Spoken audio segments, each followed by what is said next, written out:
এই চ্যানেলে সম্প্রচারিত সকল খবরই সচেতনতামূলক এবং শিক্ষণীয়, কোনো কিছুই প্রভাবিত নয়। আজকে এই প্রেস বার্তা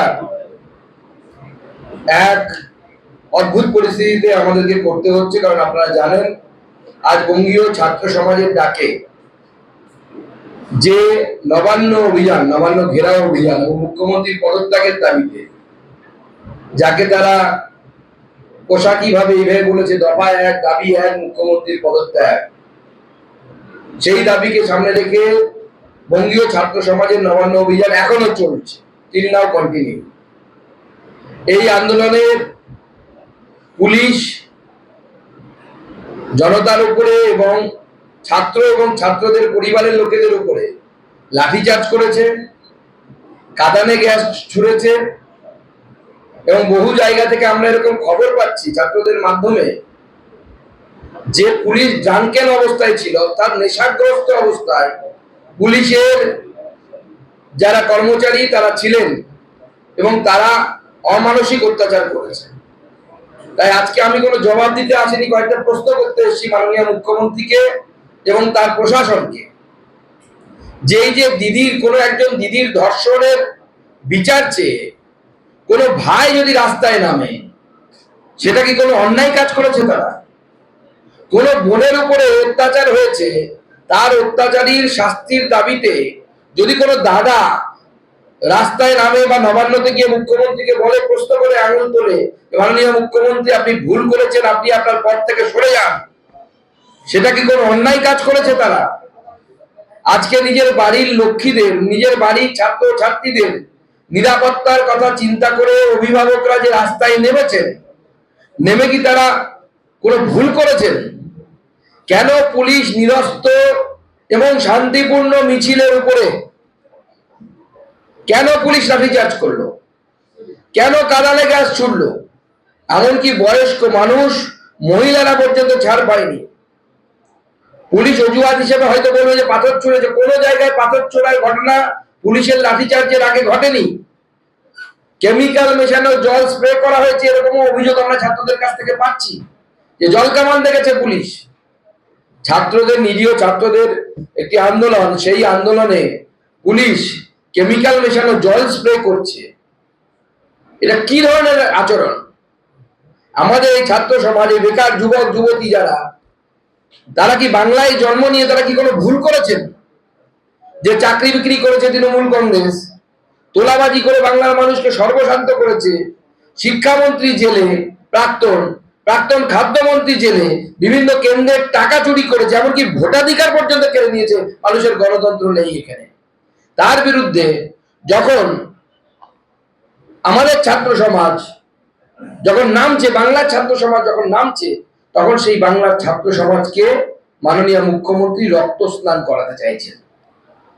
মাননীয় মুখ্যমন্ত্রী আর বারবার আঘাত এনেছেন। আমি শুনলাম এই দমদমের কাছের একটি মেয়ের নাকি ড্রাঙ্কের অবস্থায় পুলিশ লাঠিচার্জ করে যেমন মাথায় বাড়ি দিয়েছে, এখনই খবর পেলাম। আমি অবাক হয়ে গেলাম যে কিভাবে আমরা পুলিশের আচরণ দেখতে পাচ্ছি, যে আচরণগুলো মানুষ কোনোভাবে মেনে নিতে পারছে না। এবং যে মুখ্যমন্ত্রীকে এত দমন পীড়ন করে ক্ষমতায় টিকে থাকতে হচ্ছে, সেই মুখ্যমন্ত্রীর কি ক্ষমতায় থাকার কোনো প্রয়োজন আছে কি? আমার তো মনে হয় না সেই মুখ্যমন্ত্রী ক্ষমতায় টিকে থাকার কোনো অধিকার আছে।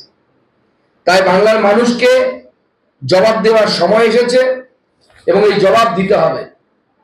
আজকে বাংলার গণতন্ত্র, স্বাধীনতা এবং সুরক্ষা সমস্ত কিছু বিপন্ন। সেই জন্য এই আন্দোলন বিজেপির আন্দোলন, রাম বাম কোনো আন্দোলন না। মাননীয় মুখ্যমন্ত্রী দেয়াল লিখন পড়তে পারছেন না। মাননীয় মুখ্যমন্ত্রী দেয়াল লিখন পড়তে পারছেন না। বাংলার সাধারণ মানুষের আন্দোলন।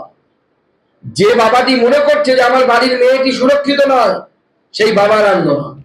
যে মা মনে করছে আমার বাড়ির মেয়েটি সুরক্ষিত নয়, আমার ছেলের ভবিষ্যৎ সুরক্ষিত নয়, চাকরি নেই, চাকরি চুরি হচ্ছে, তাদের আন্দোলন এই আন্দোলন। এই আন্দোলন জনগণের আন্দোলন, স্বৈরাচারীদের কাছ থেকে, স্বেচ্ছাচারী সরকারের কাছ থেকে বাংলাকে রক্ষা করার আন্দোলন। আজকে আমরা অবাক হয়ে যাচ্ছি পুলিশের আচরণ দেখে। এক ছাত্রের কাছে আমরা খবর পেলাম যে তার সহপাঠী একজন কিবোর্ডের কাছে সে দাঁড়িয়েছিল, তার পেটে টিয়ার গ্যাসের সেল না গুলি লেগেছে এখন আমরা বুঝতে পারিনি। তাকে হসপিটালে নিয়ে যাওয়া হয়েছে। সেই হসপিটালে নিয়ে গেলে ডাক্তার আগাম বলবে যে কি পরিস্থিতি তৈরি হয়েছে, আদৌ কি গুলি লেগেছে না টিয়ার গ্যাসের সেল লেগেছে। তো মানুষ কতগুলো জিনিস আজকে কিন্তু পশ্চিমবঙ্গের মানুষ কিন্তু প্রমাণ করে দিল। গত কয়েকদিন আগে তৃণমূল কংগ্রেস বলছিল রাম বামের আন্দোলন, গত পরশু থেকে বামেরা নিজেদেরকে উইথড্র করে নিলেন, বললেন এটা নাকি বিজেপির আন্দোলন, এটা নাকি আরএসএস এর আন্দোলন, অমুকের আন্দোলন, তমুকের আন্দোলন। আজকে বামপন্থীদের দ্বিধাচারিতা সবার চোখের সামনে চলে এলো এবং মানুষ যে বামপন্থীদের সাথে নেই এবং এটা যে সাধারণ মানুষের আন্দোলন, সাধারণ মানুষ বেরিয়ে সেটা প্রমাণ করে দিল যে বামপন্থীরা তৃণমূলের সাথে সেটিং রাজনীতি করতে ব্যস্ত এবং সেটিং রাজনীতি বাংলার মানুষ মেনে নেবে না। বাংলার মানুষ এই সেটিং রাজনীতির বিরোধী। আমরা আমাদের আন্দোলনকে নতুন ভাবে চিন্তা ভাবনা করতে বাধ্য হয়েছি। সেই আন্দোলন বিজেপির আন্দোলন, যেটা সেই আন্দোলনকে আপনাদের সামনে যে রিভাইজড যে আমাদের আন্দোলন সূচি, সেই আন্দোলন সূচি আপনাদের সামনে আমি তুলে ধরতে চাই। এবং মনে রাখবেন এই আন্দোলন স্বৈরাচারকে হারানোর আন্দোলন, স্বৈরাচারীকে হারানোর আন্দোলন এবং গণতন্ত্রকে পুনঃপ্রতিষ্ঠা করার আন্দোলন। আগামীকাল থেকে আমরা ধর্ণা শুরু করব ঠিক করেছিলাম। আমরা আগামীকাল কোর্টের রায় পেয়েছি, 10:30টার সময় আমাদের মামলার শুনানি হবে। পুলিশ আমাদেরকে পারমিশন দেয়নি ধর্মতলায় ধর্ণা করার। কোর্টের পারমিশন নিয়ে হয় আগামীকাল অথবা আগামী পরশু থেকে আমরা আমাদের ধর্ণা চালু করব। ছাত্র সমাজ যেহেতু আহত হয়েছে, ছাত্র সমাজকে আইনি এবং মেডিকেল হেল্প দেওয়ার জন্য আমাদের যে আজকের যে হেল্পলাইন নাম্বার ছিল, সেই হেল্পলাইন নাম্বারকে আমরা পুনরায় চালু করছি। আজকে থেকে চালু থাকবে, এখন থেকে চালু হয়ে যাচ্ছে। যে কোনো ধরনের মেডিকেল হেল্প এবং লিগাল হেল্পের জন্য ছাত্র যে সমস্ত পরিবারের লোকেরা যারা বাইরে আছে, পুলিশ প্রচুর ছাত্রদেরকে অ্যারেস্ট করেছে, গ্রেফতার করেছে, তাদের লিগাল হেল্প দেওয়ার জন্য ভারতীয় জনতা পার্টির তরফ থেকে হেল্পলাইন নাম্বার চালু করা হচ্ছে। এই হেল্পলাইন নাম্বারে পরিবার থেকে ফোন করে আপনারা আইনি সহায়তা এবং মেডিকেল সহায়তা আপনারা চাইতে পারেন। আমাদের যে মহিলা কমিশন ঘেরাও ছিল তার ডেটকে আমরা পরিবর্তন করছি, কারণ পরিবর্তিত পরিস্থিতিতে অনেকে আজকের আন্দোলনে আহত হয়েছে। আমরা আশা করছি সেই মহিলা কমিশনের আন্দোলনে আমাদের মহিলা মোর্চা নেতৃত্ব দেবে, কিন্তু সমাজের মহিলারা আসবে। আমরা সমাজকে আহ্বান করছি যে আন্দোলন বিজেপির আন্দোলন নয়, এটা সমাজের আন্দোলন। 30 তারিখে, এ মাসের 30 তারিখে আমাদের মহিলা মোর্চা নেতৃত্বে সকল মহিলারা, বিজেপির মহিলা এবং সমাজের যারা মহিলা যারা চান যে প্রতিবাদ করতে আমরা চাই, যারা হয়তো রাজনীতি করেন না, যারা হয়তো বিজেপিও করেন না, আসুন সেদিন মহিলা কমিশনে আমাদের তালা লাগা অভিযানে আপনারা অংশগ্রহণ করুন। 2রা সেপ্টেম্বর 2nd সেপ্টেম্বর জেলা শাসকের অফিস ঘেরাও মাননীয় মুখ্যমন্ত্রীর ইস্তফার দাবিতে এবং আজকে ছাত্রদের উপর যে অন্যায় হয়েছে সেই অন্যায়ের দাবিতে। 4th সেপ্টেম্বর আমাদের বিভিন্ন ব্লক অফিস, এটা 2nd সেপ্টেম্বর ছিল, সেটাকে আমরা 4th সেপ্টেম্বর করছি। 4th সেপ্টেম্বর দিনভর ধর্ণা ব্লকে আমাদের যারা কার্যকর্তা তারা করবেন এবং সাধারণ মানুষকে আমরা সেখানে আহ্বান জানাচ্ছি। 6 সেপ্টেম্বর 6 সেপ্টেম্বর আমরা যেটা ঘোষণা করেছিলাম গত 4 তারিখে ছিল, সেটা 6 সেপ্টেম্বর প্রতিটি মণ্ডলে 12টা থেকে 2টো আমাদের চাক্কা জাম, সেই চাক্কা জাম চলবে। এবং তার সাথে সাথে আজকে যে বর্বরোচিত আক্রমণ হয়েছে, এই বর্বরোচিত আক্রমণের তীব্র নিন্দা করে এবং আমরা আহ্বান জানাচ্ছি যে রাজনৈতিক মতভেদ ভুলে সমস্ত মানুষ পথে নামুন। আগামীকাল ছাত্রদের উপর এই বর্বরোচিত আক্রমণের প্রতিবাদে 12 ঘন্টার বন্ধ, সাধারণ বন্ধ সফল করুন।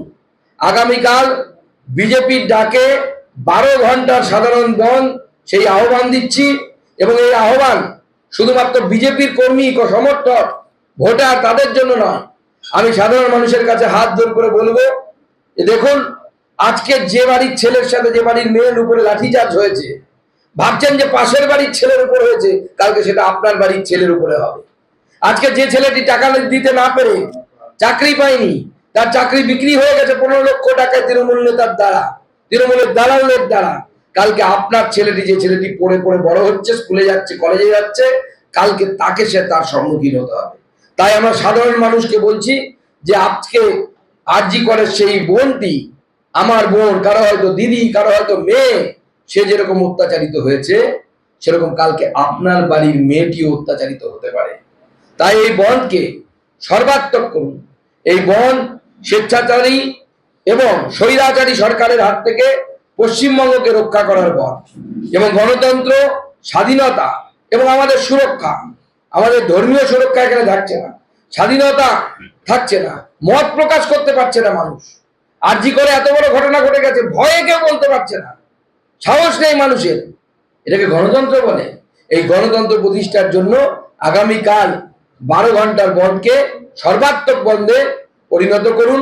আমি ভারতীয় জনতা পার্টির সমস্ত কর্মীদেরকে, বিধায়ক, সাংসদ থেকে শুরু করে সমস্ত জনপ্রতিনিধিদেরকে এবং পদাধিকারীদেরকে এখান থেকে আহ্বান জানাচ্ছি যে আগামীকাল মানুষের কাছে যান, হাত জোর করে মানুষকে বলুন যে কালকের দিনটা একটু কষ্ট করুন, কালকে আপনার বাড়ির মেয়ের কথা চিন্তা করে, আপনার বাড়ির সন্তানের কথা চিন্তা করে 12 ঘন্টার সাধারণ মন সফল করুন। আমার এটুকু বলার ছিল। সবাইকে নমস্কার, সবাইকে ধন্যবাদ।